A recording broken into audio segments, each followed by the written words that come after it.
வணக்கம். ஜெம் செய்திகளுக்காக நான் அரசு. இந்திய நேரப்படி காலை 8:30 மணி செய்திகள். முதலில் ஜெம் தலைப்புச் செய்திகளை காணலாம். தமிழகத்தில் திமுக அதிமுக கூட்டணி என்பது தமிழக வெற்றி கழகத்தின் கனவாக இருக்கலாம்.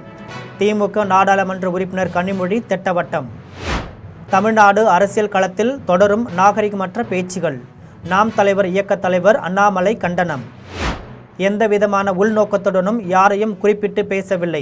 பாஜக மாநில தலைவர் நயினார் நாகேந்திரன் விளக்கம். நேருவின் பழைய புகைப்படங்களை பகிர்ந்து பாஜக எம்பி நிஷிகாந்த் துபே. புகைப்படங்கள் தவறான சூழலில் சித்தரிக்கப்பட்டுள்ளதாக காங்கிரஸ் கடும் கண்டனம். ஹார்முஸ் ஜலசந்தி ஈரானின் உத்தரவுகளுக்கு மட்டுமே மூடப்படும் திறக்கப்படும். ஈரான் துணை வெளியுறவு அமைச்சர் கசெம் கரிபாபாதி அறிவிப்பு. சிங்க்ஃபீல்டு கோப்பை போட்டியின் 5வது சுற்றில் ஆட்டத்தை சமன் செய்த கிராண்ட் மாஸ்டர் பிரக்ஞானந்தா 3 புள்ளிகளுடன் 2வது இடத்தில் நீட்டிப்பு. இனி விரிவான செய்திகளை காணலாம்.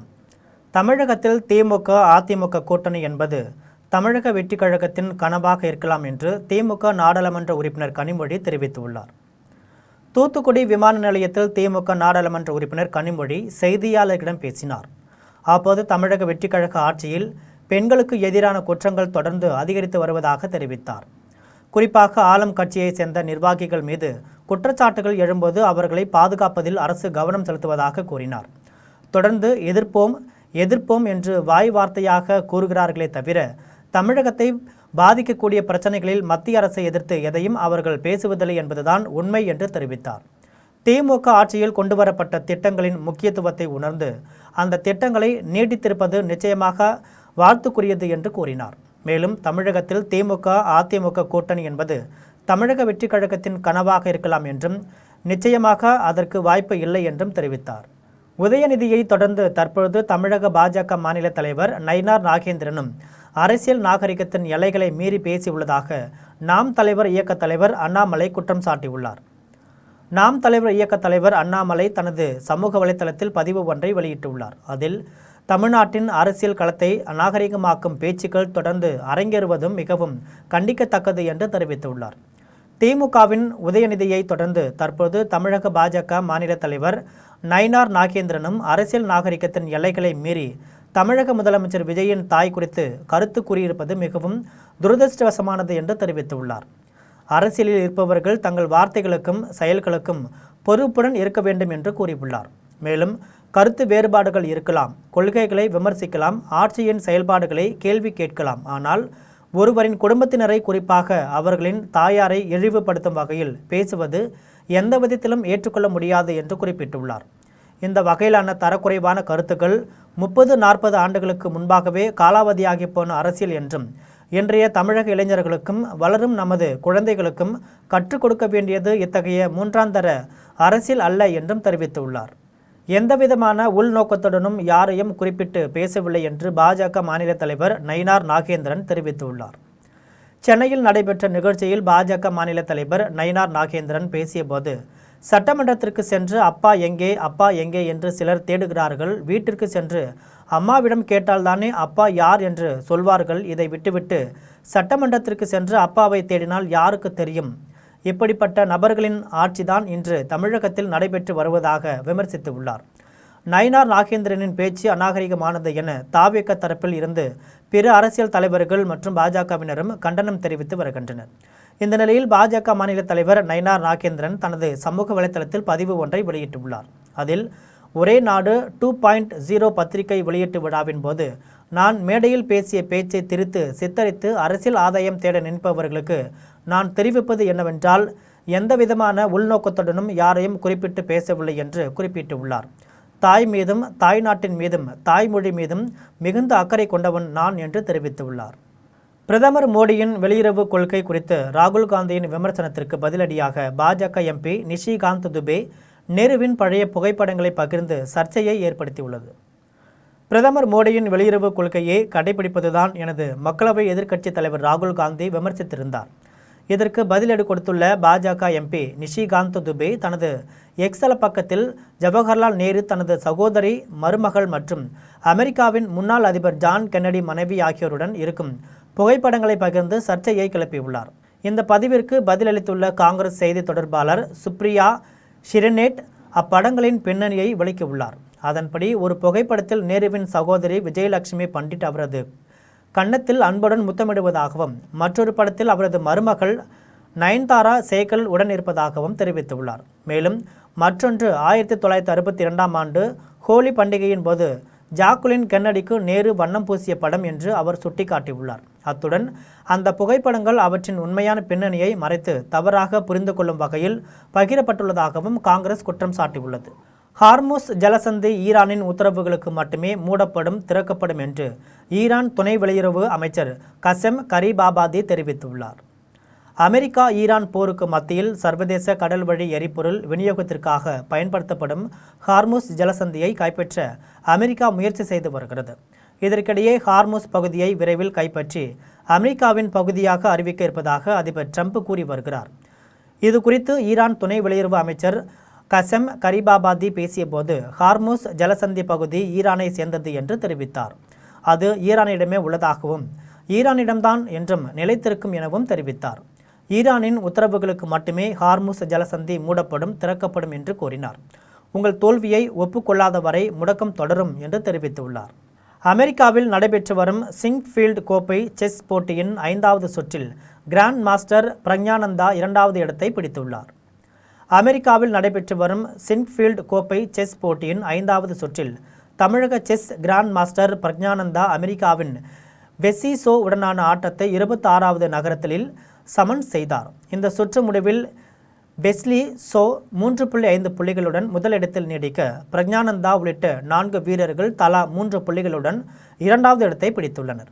1000 அவதூறுகளை பேசினாலும் நாங்கள் நாகரிகமாகத்தான் பேசுவோம் என்று அமைச்சர் ராஜ்மோகன் தெரிவித்துள்ளார். சென்னை அருகே கீழ்ப்பாக்கத்தில் உள்ள பாதாள பொன்னியம்மன் கோவிலில் சமபந்தி விருந்து நடைபெற்றது. இதில் அமைச்சர் ராஜ்மோகன் கலந்து கொண்டு பொதுமக்களுக்கு உணவு பரிமாறினார். தொடர்ந்து செய்தியாளர்களிடம் பேசிய அவர், நயினார் நாகேந்திரனின் பேச்சு அநாகரிகமான பேச்சு, அவதூறான பேச்சு என்று தெரிவித்தார். ஒரு தலைவரைப் போல பேசாமல் தெருமுனையில் பேசுபவரைப் போல பேசியுள்ளதாக குற்றம் சாட்டினார். மேலும் இதற்கு கடுமையான கண்டனத்தை தெரிவித்துக் கொள்கிறேன் என்றும், பேசும்பொழுது பொருளோடும் அருளோடும் பேச வேண்டும் என்று கூறினார். பாஜகவின் மாநில தலைவர் திமுகவினராக மாறி அவதூறாக தைரியமாக பேசிக் கொண்டிருப்பதாக தெரிவித்தார். ஒரு தலைவரை போல பேசாமல் ஏதோ ஒரு தெருமுனை பேச்சாளரை போல பேசியிருக்கிறார். இது ஏற்புடையதல்ல. இதை நான் கடுமையாக கண்டிக்கிறேன். எப்போதும் பேசுகிற போது ஒரு பொருளோடும் அருளோடும் பேசணும். இருக்கும் இடத்திற்கு தகுந்த தாங்கள் வகிக்கக்கூடிய பதவிக்கு ஏற்ப நாகரிகமாக பேச வேண்டும். தலைமை செயலகத்தில் முதலமைச்சர் விஜய் தமிழக முதல்வராக கொடியேற்றியது மிகவும் மகிழ்ச்சியாக உள்ளதாக அமைச்சர் ஆனந்த் தெரிவித்துள்ளார். சென்னை வடபழனி முருகன் கோவிலில் 80வது விடுதலை தின விழாவையொட்டி சமபந்தி விருந்து நடைபெற்றது. இதில் அமைச்சர் ஆனந்த், தமிழக அரசின் தலைமை கொறடா சபரிநாதன் ஆகியோர் பங்கேற்று சாமி தரிசனம் செய்தனர். தொடர்ந்து பொதுமக்களுக்கு உணவு பரிமாறி அவர்களுடன் அமர்ந்து உணவு அருந்தினார். இதையடுத்து அமைச்சர் ஆனந்த் செய்தியாளர்களிடம் பேசியபோது, தலைமை செயலகத்தில் முதலமைச்சர் விஜய் தமிழக முதல்வராக கொடியேற்றியது மிகவும் மகிழ்ச்சியாக உள்ளதாக தெரிவித்தார். மேலும் இன்று உங்கள் அனைவரின் முன்பும் ஒரு அமைச்சராகவும் சட்டமன்ற உறுப்பினராகவும் நிற்கிறேன் என்றால் அதற்கு காரணம் முதலமைச்சர் விஜய் மட்டும்தான் என்று கூறினார். தலைவரால் தான் நாங்கள் இன்னைக்கு ஒரு அமைச்சராக இருக்கோம், ஒரு சட்டமன்ற உறுப்பினர்னா தலைவர் தளபதியால் மட்டும்தான் இது சாத்தியம். தலைவர் தளபதி கோசம்தான் மக்கள் வாக்களித்தார்கள். சுதந்திர தினத்தை முன்னிட்டு மாங்காடு காமாட்சி அம்மன் திருக்கோவிலில் நடந்த பொது விருந்தில் பொதுமக்களுடன் அமைச்சர் ராஜீவ் அமர்ந்து மதிய உணவு அருந்தினார். இந்தியாவின் 80வது சுதந்திர தின விழாவையொட்டி இந்து சமய அறநிலையத்துறைக்கு உட்பட்ட கோவில்களில் தமிழக அரசு சார்பில் பொது விருந்து ஏற்பாடு செய்யப்பட்டுள்ளது. அதன்படி பிரசித்தி பெற்ற மாங்காடு காமாட்சி அம்மன் திருக்கோவிலில் நடைபெற்ற பொது விருந்தில் சுற்றுச்சூழல் துறை அமைச்சர் ராஜீவ் சிறப்பு விருந்தினராக கலந்து கொண்டு சாமி தரிசனம் செய்தார். அதன் பின்னர் கோவில் வளாகத்தில் அமைக்கப்பட்டிருந்த பொது விருந்தில் பொதுமக்களோடு அமர்ந்து மதிய உணவு அருந்தினார். இதனையடுத்து வயதான முதியவர்களுக்கு அமைச்சர் ராஜீவ் வேட்டி, சட்டை ஆகியவற்றை இலவசமாக வழங்கினார். லாஸ்பேட்டை சட்டமன்ற தொகுதிக்கு உட்பட்ட 4 நியாய விலைக் கடைகளில் அரிசி மற்றும் கோதுமைகளின் தரம் குறித்து குடிமைப் பொருள் வழங்கல் மற்றும் நுகர்வோர் விவகாரங்கள் துறை அமைச்சர் VP சிவக்கொழுந்து நேரில் ஆய்வு செய்தார். லாஸ்பேட்டை சட்டமன்ற தொகுதிக்கு உட்பட்ட 4 நியாய விலைக் கடைகளில் மொத்த குடும்ப அட்டைகளின் எண்ணிக்கை, சிகப்பு மற்றும் மஞ்சள் அட்டைகளின் எண்ணிக்கை, அரிசி உள்ளிட்ட அத்தியாவசிய பொருட்களின் இருப்பு, இம்மாதத்தில் இதுவரை மேற்கொள்ளப்பட்ட விநியோகம், மீதமுள்ள இருப்பு மற்றும் பொதுமக்களுக்கு வழங்கப்படும் பொருட்களின் அளவு, இலவச அரிசி, கோதுமையின் தரம் ஆகியவை குறித்து அமைச்சர் ஆய்வு செய்தார். மேலும் குடும்ப அட்டைதாரர்கள் பொருட்களை பெறுவதில் ஏதேனும் சிரமம் உள்ளதா மற்றும் கைரேகை பதிவு தொடர்பான பிரச்சனைகள் உள்ளனவா, பொருட்கள் சரியான நேரத்தில் கிடைக்கின்றனவா, பொதுமக்களிடமிருந்து ஏதேனும் புகார்கள் உள்ளனவா என்பதையும் அமைச்சர் VP சிவக்கொழுந்து நேரடியாக கேட்டறிந்தார். மேலும் நியாய விலை கடை விற்பனையாளர்கள் மற்றும் ஊழியர்கள் எதிர்கொள்ளும் நடைமுறை பிரச்சனைகள் குறித்தும் அமைச்சர் கேட்டறிந்து பொதுமக்களுக்கு தடையின்றி உரிய அளவில் தரத்துடன் அத்தியாவசிய பொருட்கள் கிடைப்பதை உறுதி செய்ய வேண்டும் என அறிவுறுத்தினார். அதனைத் தொடர்ந்து சிவப்பு அட்டைதாரர்களுக்கு 20 கிலோ அரிசியையும், மஞ்சள் அட்டைதாரர்களுக்கு 10 கிலோ அரிசியையும் அமைச்சர் VP சிவக்கொழுந்து வழங்கினார். ஆய்வின் போது சப்தகிரி அறக்கட்டளை பொறுப்பாளர் ரமேஷ்குமார், குடிமைப் பொருள் வழங்கல் துறை வட்டாட்சியர் சரவணன், நியாய விலை கடை சங்க நிர்வாக இயக்குனர் வேல்முருகன், லாஸ்பேட்டை தொகுதியின் முக்கிய பிரமுகர்கள் உடனிருந்தனர். காங்கிரஸ் கட்சியின் லட்சிய கனவு என்பது 83வது சுதந்திர தினத்தில் செங்கோட்டையில் பிரதமராக ராகுல் காந்தி தேசிய கொடியை ஏற்ற வேண்டும் என்பதுதான் என்று தமிழ்நாடு காங்கிரஸ் கமிட்டி தலைவர் மாணிக்கம் தாகூர் தெரிவித்துள்ளார். சென்னை சத்தியமூர்த்தி பவனில் 80வது விடுதலை தின விழா நடைபெற்றது. இதில் தமிழ்நாடு காங்கிரஸ் கமிட்டி தலைவர் மாணிக்கம் தாகூர் கலந்து கொண்டு குங்ஃபு விஜயன் தலைமையில் அளிக்கப்பட்ட அணிவகுப்பு மரியாதையை ஏற்று தேசிய கொடியேற்றி வைத்து உரையாற்றினார். இந்நிகழ்வில் அமைச்சர்கள் விஸ்வநாதன், ராஜேஷ்குமார், முன்னாள் தமிழ்நாடு காங்கிரஸ் கமிட்டி தலைவர்கள் திருநாவுக்கரசர், தங்கபாலு உள்ளிட்ட ஏராளமானோர் கலந்து கொண்டனர்.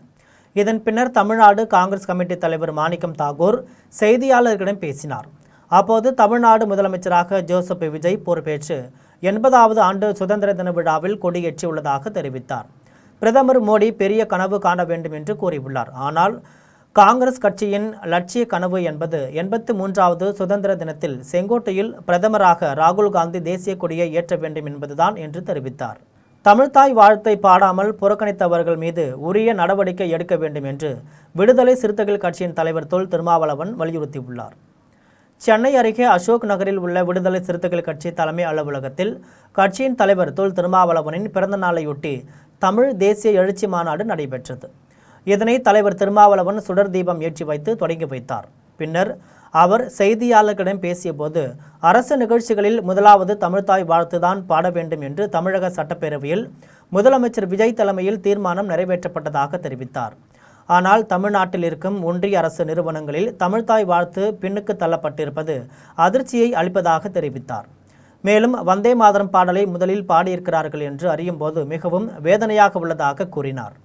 80ஆம் ஆண்டு விடுதலை தின விழாவையொட்டி சென்னை மாநகராட்சி அலுவலகத்தில் மேயர் பிரியா தேசிய கொடியை ஏற்றி வைத்து மரியாதை செலுத்தினார். சென்னை மாநகராட்சி அலுவலகத்தில் 80ஆம் ஆண்டு விடுதலை தின விழா நடைபெற்றது. விழாவில் மேயர் பிரியா கலந்து கொண்டு தேசிய கொடியை ஏற்றி வைத்து மரியாதை செலுத்தியதுடன் மூவர்ண பலூன்களை விண்ணில் பறக்கவிட்டார். தொடர்ந்து தேசிய மாணவர் படையினர் அணிவகுப்பு மரியாதையை ஏற்றுக்கொண்டு அரசு மற்றும் தனியார் பள்ளி மாணவர்களின் கலை நிகழ்ச்சிகளையும் பார்வையிட்டார். இந்நிகழ்வில் மாநகராட்சிக்கு மிக அதிகமாக சொத்து வரி செலுத்திய 3 நிறுவனங்களின் உரிமையாளர்களுக்கும் வட்டாரங்கள் அளவில் உரிய காலங்களில் முறையாக தாமதமில்லாமல் சொத்து வரி செலுத்திய 3 சொத்து உரிமையாளர்களுக்கும் பாராட்டு கடிதங்களை வழங்கி பாராட்டினார். சிறந்த மகளிர் சுய உதவி குழுக்களுக்கு மணிமேகலை விருதுகளும் வழங்கப்பட்டன. மேலும் சிறப்பாக பணியாற்றிய 180 மாநகராட்சி அலுவலர்கள் மற்றும் பணியாளர்களுக்கு சான்றிதழ்களையும் பதக்கங்களையும் வழங்கி மேயர் பாராட்டினார். இந்நிகழ்வில் துணை மேயர் மகேஷ்குமார், ஆணையாளர் சமீரன், இணை ஆணையாளர்கள் கற்பகம் உள்ளிட்ட அரசு அதிகாரிகள் கலந்து கொண்டனர். காரைக்காலில் 80வது விடுதலை தின விழாவையொட்டி அமைச்சர் ராஜசேகர் தேசிய கொடியை ஏற்றி வைத்து மரியாதை செலுத்தினார். புதுச்சேரி மாநிலம் காரைக்காலில் விடுதலை தின விழா நடைபெற்றது. இதில் அமைச்சர் ராஜசேகர் கலந்து கொண்டு காவல்துறையினர் மற்றும் அரசு பள்ளி மாணவர்களின் அணிவகுப்பு மரியாதையை ஏற்றுக்கொண்டார். தொடர்ந்து தேசிய கொடியை ஏற்றி வைத்து மரியாதை செலுத்தினார். விழாவில் காரைக்கால் அரசு பள்ளி மாணவிகள் ஆபரேஷன் சிந்தூர் என்ற பெயரில் தீவிரவாதிகளை இராணுவ பெண் அதிகாரிகள் சுட்டு வீழ்த்துவது போன்ற நிகழ்வை தத்ரூபமாக நடத்தி காட்டி அனைவரையும் மெய் சிறக்க வைத்தனர். இந்நிகழ்வில் மாவட்ட ஆட்சியர் இஷிதா ராட்டி, மாவட்ட காவல் கண்காணிப்பாளர் வினய்குமார் கட்ச் உள்ளிட்ட பல்வேறு முக்கிய அதிகாரிகள், பொதுமக்கள் கலந்து கொண்டனர். சென்னை கிண்டியில் உள்ள BGN ஃபயர்மவுண்ட் வளாகத்தில் சுதந்திர தினத்தை முன்னிட்டு கராத்தே சாகச நிகழ்ச்சி நடைபெற்றது. சென்னை கிண்டியில் உள்ள BGN ஃபயர்மவுண்ட் வளாகத்தில் நாட்டின் 80வது சுதந்திர தின விழாவை முன்னிட்டு கராத்தே நிபுணரும் 6வது டான் பிளாக் பெல்ட் பெற்றவருமான மாஸ்டர் ஷிகான் பிரதீப் பாபுவின் வழிகாட்டுதலின்படி ராயாஜா ஃபவுண்டேஷன் தலைவர் சிட்டி பாபு தலைமையில் கராத்தே சாகச நிகழ்ச்சி நடைபெற்றது. நிகழ்ச்சியில் கட்டா, உயரமான உதைகளை, காரை இழுத்தல், சைக்கிளின் மீது காரை தாங்குதல், மோட்டார் சைக்கிளை கைகளின் மீது தாங்குதல், தீ ஓடுகள் உடைத்தல், கைகளின் மீது செங்கற்களை உடைத்தல் உள்ளிட்ட பல்வேறு சாகசங்களை கராத்தே மாணவர்கள் செய்து அசத்தினர். இத்தகைய சாகசங்கள் மூலம் இந்தியாவின் சுதந்திர பயணத்தை, ஒவ்வொரு மனிதனின் சாதனை பயணத்தையும் இணைக்கும் ஆழமான செய்தியையும் கராத்தே மாணவர்கள் எடுத்துரைத்தனர். நிகழ்ச்சியில் நிறைவில் அனைவருக்கும் நன்றி தெரிவிக்கப்பட்டது. இது தொடர்பாக master shihan, Pradeep Babu, foundation தலைவர் செட்டி பாபு ஆகியோர் தெரிவிக்கையில், தோற்று போகிறது அப்படின்றது ஒரு பார்ட் ஆஃப் த ஜர்னி தானே. இப்போ ப்ராசஸ் அப்படின்றது நான் சொல்லிட்டு இருக்கும்போது தோற்று போகிறதும் ஒரு ஜர்னி. எப்படி ஜெயிக்கிறது ஒரு ஜர்னியோ, தோற்று போகிறதும் ஒரு ஜர்னி. அந்த மாதிரி 1947 இண்டிபெண்டன்ஸ்க்கு எப்போ ஆரம்பிச்சதுன்னா 1747 ஆரம்பித்த ஜர்னி 1947 அந்த ஜர்னிக்கு முடிஞ்சது. என்னோட 2011 ஜர்னி 2015 வரைக்கும் வந்திருக்கு. அந்த மாதிரி ஒரு ஒயிட் பெல்ட்டோட ஜர்னி பிளாக் பெல்ட் வரைக்கும் இருக்கும், அதுக்கப்புறமா ரெட் பெல்ட் வரைக்கும் இருக்கும். இந்த மாதிரி ஒவ்வொரு ஜர்னியுமே. தூத்துக்குடியில் தனியார் பள்ளி வளாகத்தில் மின்னொலி கபடி போட்டியை முன்னாள் அமைச்சர் அனிதா ராதாகிருஷ்ணன் தொடங்கி வைத்தார். தூத்துக்குடி மாவட்ட அமைச்சூர் கபடி கழகம் மற்றும் ஜான் தாமஸ் கபடி கழகம் சார்பில் தனியார் பள்ளி வளாகத்தில் மின்னொலி கபடி போட்டி நடைபெற்றது. இப்போட்டியை முன்னாள் அமைச்சர் அனிதா ராதாகிருஷ்ணன் தொடங்கி வைத்தார். 2 நாட்கள் நடைபெறும் இப்போட்டியில் முதல் பரிசாக 1,50,000 ரூபாய் பரிசும், இரண்டாம் பரிசாக 1,00,000 ரூபாயும் வழங்கப்படுகிறது. இறுதிப் போட்டியில் வெற்றி பெறும் அணிகளுக்கு நாடாளுமன்ற உறுப்பினர் கனிமொழி பரிசுகளை வழங்குகிறார். திருவண்ணாமலையில் நடைபெற்ற விடுதலை தின விழாவில் மாவட்ட ஆட்சியர் பந்தனா கார்க் தேசிய கொடியேற்றி மரியாதை செலுத்தியதுடன் பயனாளிகளுக்கு அரசின் நலத்திட்ட உதவிகளையும் வழங்கினார். திருவண்ணாமலை மாவட்ட காவல் கண்காணிப்பாளர் அலுவலகத்தில் உள்ள ஆயுதப்படை மைதானத்தில் 80வது விடுதலை தின விழா நடைபெற்றது. இதில் மாவட்ட ஆட்சியர் வந்தனா கார்க் கலந்து கொண்டு காவல்துறையினரின் அணிவகுப்பை ஏற்றுக்கொண்டு தேசிய கொடியேற்றி வைத்து மரியாதை செலுத்தினார். தொடர்ந்து மூவர்ண பலூன்களையும் சமாதான புறாக்களையும் பறக்கவிட்டார். இதையடுத்து சிறப்பாக பணியாற்றிய 76 காவலர்களுக்கு சான்றுகள் மற்றும் பேட்ஜ் வழங்கினார். மேலும் அரசு சார்பில் 7,54,00,000 ரூபாய் மதிப்பீட்டில் 6,500 பயனாளிகளுக்கு நலத்திட்ட உதவிகளை வழங்கினார். தொடர்ந்து அரசு பள்ளி மற்றும் தனியார் பள்ளி மாணவ மாணவிகளின் கலை நிகழ்ச்சிகளை கண்டுகளித்தார். பூவிருந்தவள்ளி வட்டாட்சியர் அலுவலகத்தில் வட்டாட்சியர் நடராஜ் மூவர்ண கொடியை ஏற்றி வைத்து மரியாதை செலுத்தினார். திருவள்ளூர் மாவட்டம் பூவிருந்தவள்ளி வட்டாட்சியர் அலுவலகத்தில் வட்டாட்சியர் நடராஜ் தலைமையில் 80வது விடுதலை தின விழா நடைபெற்றது. இதில் வட்டாட்சியர் நடராஜ் மூவர்ண கொடியை ஏற்றி வைத்து மரியாதை செலுத்தியதுடன் சுதந்திர போராட்ட தியாகிகளையும் நினைவு கூர்ந்தார். இதில் பூவிருந்தவள்ளி வட்டத்திற்கு உட்பட்ட அனைத்து துணை வட்டாட்சியர்கள், வருவாய் ஆய்வாளர்கள், கிராம நிர்வாக அலுவலர்கள் உள்ளிட்ட வருவாய்த்துறை அலுவலர்கள் பலர் கலந்து கொண்டனர். அரக்கோணம் தூய நெஞ்ச மெட்ரிக் மேல்நிலைப் பள்ளியில் 80வது சுதந்திர தின விழாவில் பங்குத்தந்தை மலையப்பன் தேசிய கொடியேற்றி வைத்தார். ராணிப்பேட்டை மாவட்டம் அரக்கோணம் தூய நெஞ்ச மெட்ரிக் மேல்நிலைப் பள்ளியில் 80வது சுதந்திர தின விழா சிறப்பாக கொண்டாடப்பட்டது. விழாவில் சிறப்பு அழைப்பாளராக தூய நெஞ்ச ஆலயத்தின் பங்குத்தந்தை மலையப்பன் கலந்து கொண்டு தேசிய கொடியேற்றி வைத்து மாணவர்களின் அணிவகுப்பு மரியாதையை ஏற்றுக்கொண்டார். அதன் பின்னர் மாணவர்களுக்கு இனிப்புகள் வழங்கினார். அதனைத் தொடர்ந்து பள்ளி வளாகத்தில் மாணவர்களின் கண்கவர் கலை நிகழ்ச்சி மற்றும் மரம் வளர்ப்பின் சுற்றுச்சூழல் பாதுகாப்பு குறித்த விழிப்புணர்வு நிகழ்ச்சி நடைபெற்றது. இதில் டாக்டர் சுமித்ரா, பள்ளி தாளாளர் ஆனந்தராஜ், பள்ளி முதல்வர் கோமதி, துணை முதல்வர் பிரபு மற்றும் பள்ளி மாணவர்கள், பெற்றோர்கள், ஆசிரியர்கள் என ஏராளமானோர் கலந்து கொண்டனர். ஓமலூரில் உள்ள அரசு உதவி பெறும் பள்ளிகளில் 80வது சுதந்திர தின விழா மிக சிறப்பாக கொண்டாடப்பட்டது. சேலம் மாவட்டம் ஓமலூரில் உள்ள அரசு உதவி பெறும் பள்ளிகளில் 80வது சுதந்திர தின விழா நடைபெற்றது. பள்ளியின் செயலாளர் தலைமையில் நடைபெற்ற விழாவில் சபாநாயகம் தேசிய கொடியை ஏற்றி வைத்து மரியாதை செலுத்தினார். விழாவில் மாணவ மாணவிகளின் கலை நிகழ்ச்சிகள், விளையாட்டு மற்றும் மாறுவேட போட்டிகள் நடைபெற்றன. போட்டியில் வெற்றி பெற்றவர்களுக்கும் பங்கேற்ற அனைவருக்கும் பரிசுகள் வழங்கப்பட்டன. இந்நிகழ்வில் பெற்றோர் ஆசிரியர் கழக தலைவர் வாசுதேவன், பெற்றோர்கள், ஆசிரியர்கள் ஆகியோர் கலந்து கொண்டனர். ஓமலூரில் நடைபெற்ற விடுதலை தின விழாவில் தேசிய மற்றும் சர்வதேச சாஃப்ட் டென்னிஸ் போட்டிகளில் பதக்கம் வென்ற ஓமலூரை சேர்ந்த தனிகா, மகதி ஆகியோருக்கு நினைவு பரிசுகள் வழங்கப்பட்டன. சேலம் மாவட்டம் ஓமலூரில் பேரூராட்சி தலைவர் செல்வராணி தலைமையில் 80வது விடுதலை தின விழா நடைபெற்றது. இதில் மூவர்ண கொடியை ஏற்றி வைத்து மரியாதை செலுத்தியதுடன் மகாத்மா காந்தியின் உருவப்படத்திற்கு மலர் தூவி மரியாதை செலுத்தப்பட்டது. தொடர்ந்து தேசிய மற்றும் சர்வதேச சாஃப்ட் டென்னிஸ் போட்டிகளில் பதக்கம் வென்ற ஓமலூரை சேர்ந்த தனிகா, மகதி ஆகியோருக்கு பொன்னாடை போர்த்தி சந்தன மாலை அணிவித்து நினைவு பரிசுகள் வழங்கப்பட்டன. மேலும் பேரூராட்சியில் சிறப்பாக பணியாற்றி வரும் தூய்மை பணியாளர்களுக்கு பாராட்டு சான்றிதழ்கள் வழங்கப்பட்டன. விழாவில் பங்கேற்ற அனைவருக்கும் பேரூராட்சி சார்பில் அறுசுவை சைவ விருந்து பரிமாறப்பட்டது. விழாவில் பேரூராட்சி செயல் அலுவலர், சுகாதார ஆய்வாளர், துணை பேரூராட்சி தலைவர் புஷ்பா, கவுன்சிலர்கள், தூய்மை பணியாளர்கள் உள்ளிட்ட ஏராளமானோர் கலந்து கொண்டனர். விநாயகர் சதுர்த்தி விழாவையொட்டி இந்த ஆண்டு 1 அடி முதல் 11 அடி வரையிலான சிலைகளே தயாரிக்கப்படுவதாக காரைக்காலை சேர்ந்த விநாயகர் சிலை தயாரிப்பாளர் சிவசுப்பிரமணியன் தெரிவித்துள்ளார். புதுச்சேரி மாநிலம் காரைக்கால் அருகே உள்ள நிறவியல் விநாயகர் சிலை தயாரிப்பில் ஈடுபட்டு வரும் சிவசுப்பிரமணியன் செய்தியாளர்களிடம் பேசினார்.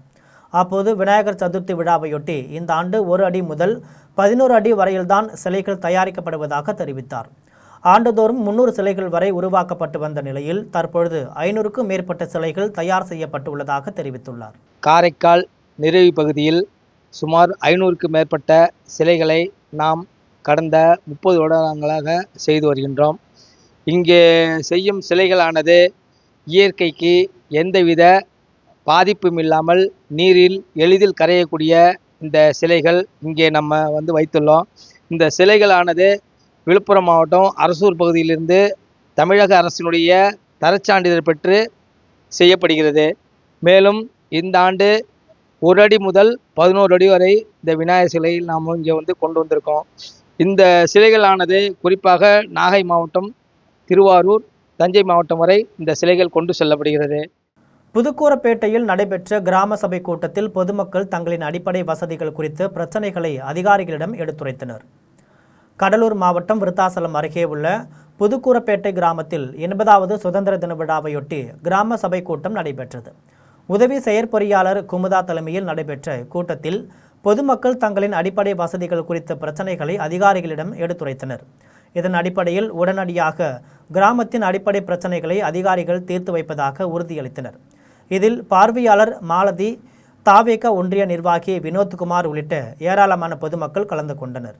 மேல்முட்டுக்கூர் பஞ்சாயத்து அலுவலகத்தில் நடைபெற்ற கிராம சபை கூட்டத்தில் கர்நாடக அரசு மேகதாது அணை கட்டக்கூடாது என வலியுறுத்தி தீர்மானம் நிறைவேற்றப்பட்டது. வேலூர் மாவட்டம் குடியாத்தம் அருகே மேல்முட்டுக்கூர் பஞ்சாயத்து அலுவலகத்தில் 80வது விடுதலை தினத்தையொட்டி பஞ்சாயத்து தலைவர் சுந்தர் தலைமையில் கிராம சபை கூட்டம் நடைபெற்றது. கூட்டத்தில் கர்நாடக அரசு மேகதாது அணை கட்டக்கூடாது என வலியுறுத்தியும் வகையில் தீர்மானம் நிறைவேற்றப்பட்டது. இதேபோல் குடியாத்தம் வளத்தூரில் சிறப்பு சபை கூட்டம் நிர்மலா தலைமையில் நடைபெற்றது. இதில் கிராம வளர்ச்சி பணிகள் உள்ளிட்டவை குறித்து தீர்மானங்கள் நிறைவேற்றப்பட்டன. இதில் முன்னாள் மாவட்ட குழு உறுப்பினர் சேட்டு உள்ளிட்ட பலர் கலந்து கொண்டனர். கந்தர்வக்கோட்டை சட்டமன்ற உறுப்பினர் அலுவலகம் விடுதலை தினத்தன்று திறக்கப்படாதது பொதுமக்களிடையே மிகுந்த ஏமாற்றத்தை ஏற்படுத்தியுள்ளது. புதுக்கோட்டை மாவட்டம் கந்தர்வக்கோட்டை சட்டமன்ற உறுப்பினர் அலுவலகத்தில் 80வது சுதந்திர தின விழாவையொட்டி தேசிய கொடி ஏற்றப்படாமல் அலுவலகம் திறக்கப்படாமலும் இருந்தது. இதனால் பொதுமக்கள் மற்றும் சமூக ஆர்வலர்கள் மத்தியில் மிகுந்த ஏமாற்றத்தை ஏற்படுத்தியுள்ளது. ஸ்ரீவைகுண்டம் அருகே உச்சினி மாகாளி அம்மன் கோவில் திருவிழாவை முன்னிட்டு மாட்டு வண்டி பந்தயம் மிக சிறப்பாக நடைபெற்றது.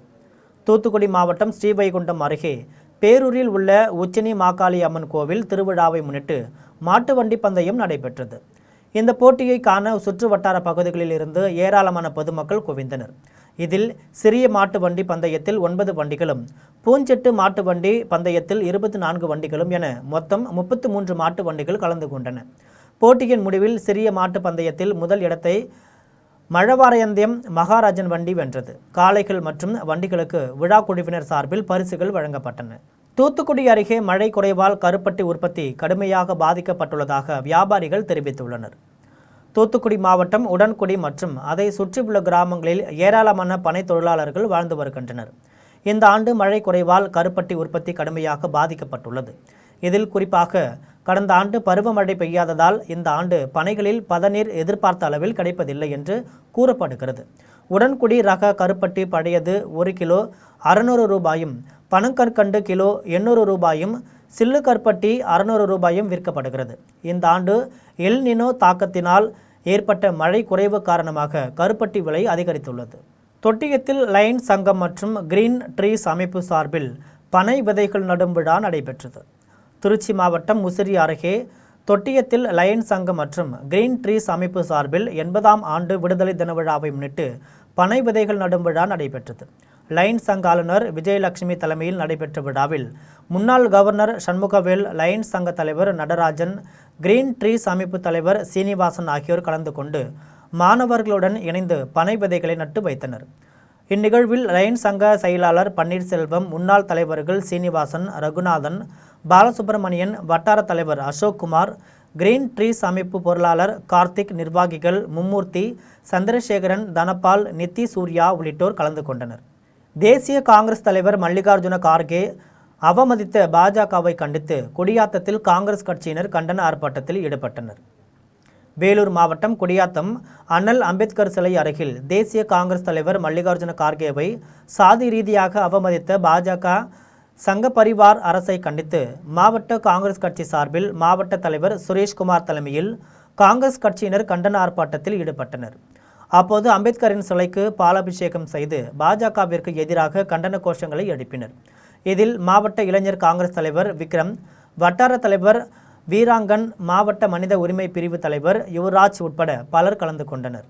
தாளையம் ஊராட்சி மன்ற அலுவலகத்தில் கிராம சபை கூட்டம் நடைபெற வேண்டிய நேரத்தில் ஊராட்சி நிர்வாகத்தில் ஆளுங்கட்சி நிர்வாகி தலையிடுவதாக கூறி பொதுமக்கள் ஒன்று திரண்டு போராட்டத்தில் ஈடுபட்டனர்.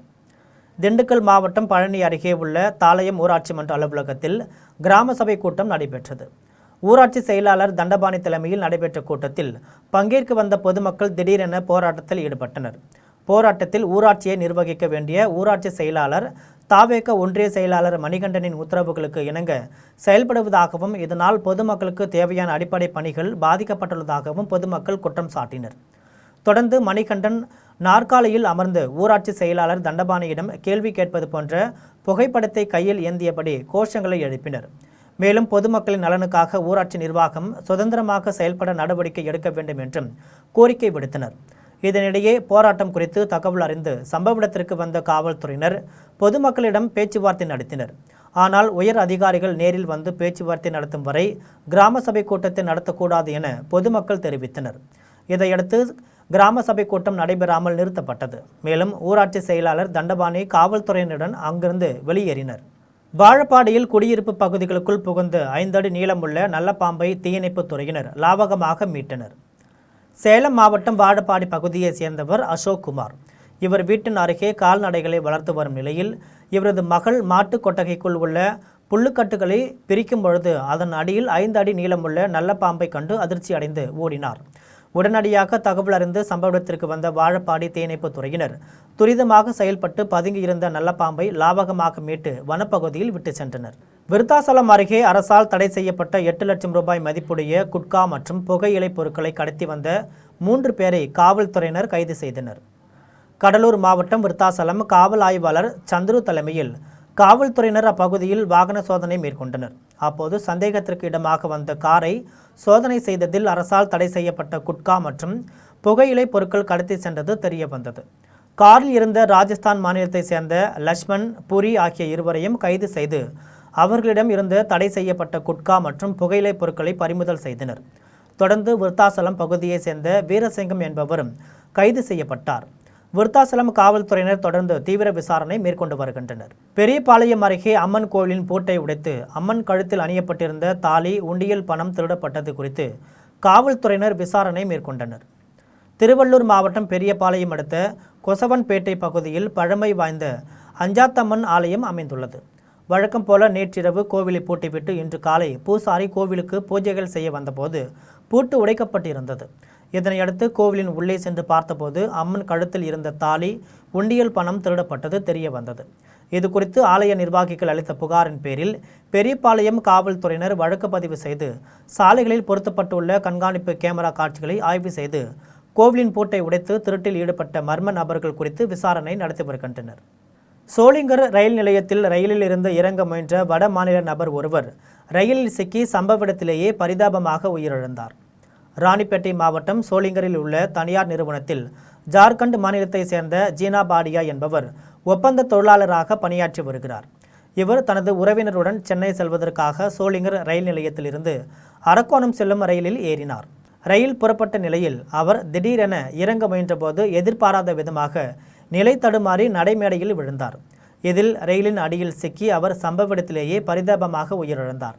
இது குறித்து தகவல் அறிந்து சம்பவ இடத்திற்கு வந்த காட்பாடி ரயில்வே சிறப்பு உதவி ஆய்வாளர் ஜெயக்குமார், தலைமை காவல் முத்துவேல் ஆகியோர் உடலை கைப்பற்றி பிரேத பரிசோதனைக்காக வாலாஜாபேட்டை அரசு மருத்துவமனைக்கு அனுப்பி வைத்தனர். மேலும் இச்சம்பவம் குறித்து காவல்துறையினர் விசாரணை மேற்கொண்டு வருகின்றனர். மயிலாடுதுறையில் உள்ள வதானேஸ்வரர் கோவிலில் நடைபெற்ற திருவிளக்கு பூஜையில் ஏராளமான பெண்கள் கலந்து கொண்டு சாமி தரிசனம் செய்தனர்.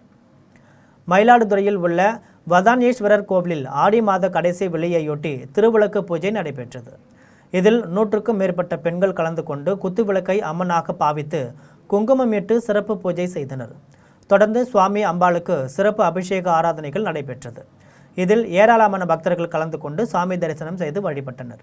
தஞ்சாவூர் அருகே உள்ள வடபத்ரகாளியம்மன் கோவிலில் சிறப்பு பூஜை நடைபெற்றது. தஞ்சாவூர் அருகே கீழவாசல் பகுதியில் உள்ள வடபத்ரகாளியம்மன் கோவிலில் ஆடி மாத கடைசி வெள்ளியையொட்டி சுவாமிக்கு மஞ்சள், பால், தயிர் உள்ளிட்ட நறுமண திரவியங்களால் சிறப்பு அபிஷேகம் நடைபெற்றது. தொடர்ந்து சிறப்பு அலங்காரம் செய்யப்பட்டு மகா தீபாராதனை நடைபெற்றது. இதில் ஏராளமான பக்தர்கள் கலந்து கொண்டு சாமி தரிசனம் செய்து வழிபட்டனர். விழாவில் பக்தர்கள் அனைவருக்கும் அன்னதானம் வழங்கப்பட்டது. திருநள்ளாற்றில் உள்ள தர்பானேஸ்வர சுவாமி கோவிலில் நடைபெற்ற சிறப்பு பூஜையில் ஆயிரக்கணக்கான பக்தர்கள் கலந்து கொண்டு வரிசையில் நின்று சாமி தரிசனம் செய்தனர். புதுச்சேரி மாநிலம் காரைக்கால் அருகே திருநள்ளாற்றில் உள்ள தர்பானேஸ்வர சுவாமி கோவிலில் ஆடி மாத கடைசி சனிக்கிழமையொட்டி சுவாமிக்கு பால், சந்தனம் உள்ளிட்ட வாசனை திரவியங்களால் சிறப்பு அபிஷேகம் நடைபெற்றது. தொடர்ந்து வெள்ளி கவசம் அலங்காரத்தில் மகா தீபாராதனை நடைபெற்றது. இதில் தமிழ்நாடு, கேரளா, ஆந்திரா உள்ளிட்ட பல்வேறு மாநிலங்களைச் சேர்ந்த ஆயிரக்கணக்கான பக்தர்கள் கலந்து கொண்டு நீண்ட வரிசையில் நின்று சாமி தரிசனம் செய்தனர். விழாவையொட்டி திருநள்ளாறு காவல் கண்காணிப்பாளர் பழனிவேல், ஆய்வாளர் பிரவீன்குமார் ஆகியோர் தலைமையில் 100க்கும் மேற்பட்ட காவல்துறையினர் பாதுகாப்பு பணியில் ஈடுபட்டனர். குடியாத்தம் அருகே ராஜகோபால் நகரில் உள்ள ஸ்ரீ கங்கையம்மன் கோவிலின் சிரசு ஊர்வலத்தில் ஏராளமான பக்தர்கள் தேங்காய்களை உடைத்து காணிக்கை செலுத்தி வழிபட்டனர். வேலூர் மாவட்டம் குடியாத்தம் அருகே ராஜகோபால் நகரில் உள்ள ஸ்ரீ கங்கையம்மன் கோவிலில் சிரசு ஊர்வலம் நடைபெற்றது. முன்னதாக சுவாமிக்கு சிறப்பு அபிஷேக ஆராதனைகள் நடைபெற்றது. தொடர்ந்து அம்மன் சிரசு ஊர்வலம் முக்கிய வீதிகள் வழியாக நடைபெற்றது. இதில் ஏராளமான பக்தர்கள் தேங்காய்களை உடைத்து காணிக்கை செலுத்தி வழிபட்டனர். இதையடுத்து அம்மன் கண் திறப்பு நிகழ்ச்சி நடைபெற்றது. பின்னர் அம்மனுக்கு சிறப்பு அலங்காரத்துடன் பூஜைகள் நடைபெற்றது. விழாவில் கோவில் நிர்வாகிகள் தணிகைவேல், வெங்கடேசன், லோகநாதன் ஆகியோர் தலைமையில் பக்தர்களுக்கு அன்னதானம் வழங்கப்பட்டது. மீண்டும் ஜெம் தலைப்புச் செய்திகள். தமிழகத்தில் திமுக, அதிமுக கூட்டணி என்பது தமிழக வெற்றி கழகத்தின் கனவாக இருக்கலாம். திமுக நாடாளுமன்ற உறுப்பினர் கனிமொழி திட்டவட்டம். தமிழ்நாடு அரசியல் களத்தில் தொடரும் நாகரிகமற்ற பேச்சுகள். நாம் தலைவர் இயக்க தலைவர் அண்ணாமலை கண்டனம். எந்தவிதமான உள்நோக்கத்துடனும் யாரையும் குறிப்பிட்டு பேசவில்லை. பாஜக மாநில தலைவர் நயினார் நாகேந்திரன் விளக்கம். நேருவின் பழைய புகைப்படங்களை பகிர்ந்து பாஜக எம்பி நிஷிகாந்த் துபே. புகைப்படங்கள் தவறான சூழலில் சித்தரிக்கப்பட்டுள்ளதாக காங்கிரஸ் கடும் கண்டனம். ஹார்முஸ் ஜலசந்தி ஈரானின் உத்தரவுகளுக்கு மட்டுமே மூடப்படும், திறக்கப்படும். ஈரான் துணை வெளியுறவு அமைச்சர் கசெம் கரிபாபாதி அறிவிப்பு. சிங்க்ஃபீல்டு கோப்பை போட்டியின் 5வது சுற்றில் ஆட்டத்தை சமன் செய்த கிராண்ட் மாஸ்டர் பிரக்ஞானந்தா 3 புள்ளிகளுடன் 2வது இடத்தில் நீட்டிப்பு. இத்துடன் ஜெம் செய்திகள் நிறைவடைகின்றன. மீண்டும் ஜெம் செய்திகள் மதியம் 1:30 மணிக்கு. உடனுக்குடன் செய்திகளை காண GemLive.tv என்ற இணையதளத்தில் இணைந்திருங்கள். நன்றி, வணக்கம்.